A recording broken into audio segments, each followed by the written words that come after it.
Okay, now let's look at the eviction process. The eviction process can be started at the end of the delinquent rent or lease violation processes.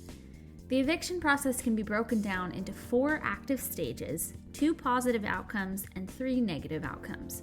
The first active stage, filing for eviction, starts with collecting information and confirming that all conditions are met to file for an eviction. If not, the process moves to the conditions not met to file stage and the process is closed out. If the conditions are met to file, we will add the lawyer as a contact to this process so we can communicate with them through LeadSimple. Then we will notify the owner and send the details to the lawyer. Before moving forward, there is a task to confirm that the notice was sent to the tenant, and then the process moves forward to the hearing set stage. This stage includes tasks such as confirming the hearing date and adding it to LeadSimple, notifying the owner and the tenant of the hearing date, and then confirming the court's decision on the hearing date. If the eviction was not approved, the process will move into the eviction not approved stage. If it was approved, the process will move into the eviction approved stage.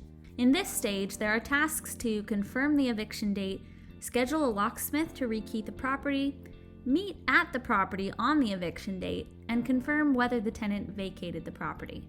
If they did not, the process moves into the tenant refused to vacate stage, which has a task to notify the lawyer that they refused to vacate.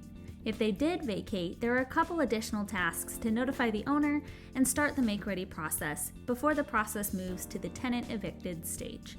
If the tenant pays before the eviction, there is an additional tenant paid balance stage with a task to add this partial eviction to the tenant's file.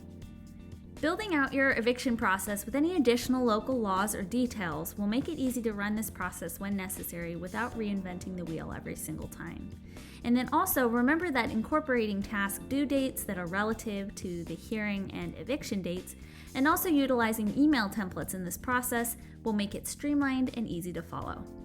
And remember, this template is completely customizable, so make it fit your process.